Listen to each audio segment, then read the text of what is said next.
সরকার সুষ্ঠু নির্বাচন অনুষ্ঠানে ব্যর্থ হলে জনগণ তার উপযুক্ত জবাব দেবে বলে সতর্ক করেছেন জামায়াতের আমির ডাক্তার শফিকুর রহমান।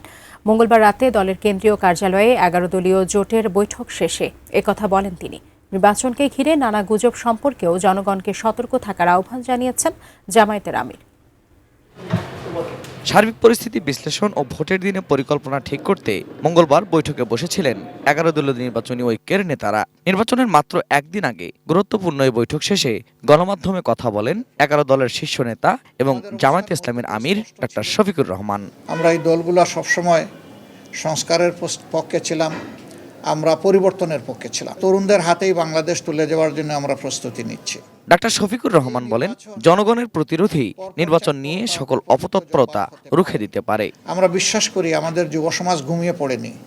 তাদের অসমাপ্ত দায়িত্ব পালন করার জন্য তারা এই নির্বাচনকে সফল করে তুলবে ইনশাআল্লাহ, যে কোনো মূল্যের বিনিময়ে। এবং কেউ অন্য কিছু করতে চাইলে আমরা অনুরোধ করব জনগণ যেন নিজেদের অধিকারের পক্ষে মজবুত হয়ে দাঁড়িয়ে যায় এবং স্পষ্ট জবাব দিয়ে দেয়। তারা এই ভোটের মাঠ কেউ নষ্ট করবে না, এটা আমরা বিশ্বাস করি তারা বরদাস্ত করবে না।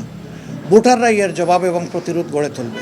তবে আমরা চাই যে শৃঙ্খলা বিধানের দায়িত্ব যে বাহিনীগুলোর আছে তারা যেন তাদের দায়িত্বটা নিষ্ঠার সাথে পালন করে, তাহলে জনগণকে আর কিছু করা লাগবে না। আসুন এই রমজানে আপনাদের যার যার বাড়ির কাছে মসজিদে ইফতার নিয়ে পাড়া প্রতিবেশী সকলকে সাথে নিয়ে একসাথে ইফতার করি। নির্বাচনের দায়িত্ব পাওয়া প্রজাতন্ত্রের কর্মকর্তা কর্মচারীদের নিরপেক্ষ থাকার আহ্বান জানান তিনি। এই প্রজাতন্ত্রটির কর্মকর্তা হয়ে কেউ নির্দিষ্ট কারো পক্ষ নেবেন, এটা আমরা একেবারেই দেখতে চাচ্ছি না।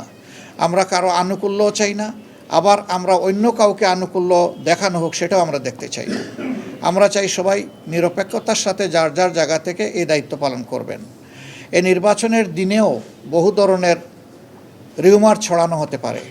আমরা জনগণকে আহ্বান জানাবো, ১১ দলের পক্ষ থেকে কোনো সুস্পষ্ট বক্তব্য না যাওয়া পর্যন্ত এই ধরনের কোনো বিভ্রান্তিমূলক কথায় মোটেই কান দেবেন না। ১১ দলের জনগণের প্রতি পূর্ণাঙ্গ আস্থা আছে জানিয়ে জামায়াতে ইসলামের আমির বলেন, জনরায় মেনে নিতে তারা প্রস্তুত। যখন জনগণ বলবে যে না এটা সুষ্ঠু হয়েছে, আমরা এটা শ্রদ্ধার সাথে মেনে নেব। আমরা বিজয়ী হই অথবা আমরা বিরোধী দলে বসে, এটা কোনো ম্যাটার করে না। নির্বাচন সংক্রান্ত বিভিন্ন বিষয়ে জামায়াতের অবস্থান জানতে মঙ্গলবার সকাল থেকে দলটির কার্যালয়ে আসেন ইউরোপীয় ইউনিয়ন, ভারত, পাকিস্তান সহ বিভিন্ন দেশ ও সংস্থার পর্যবেক্ষকরা। ফেরদৌস রহমান, এটিএন নিউজ, ঢাকা।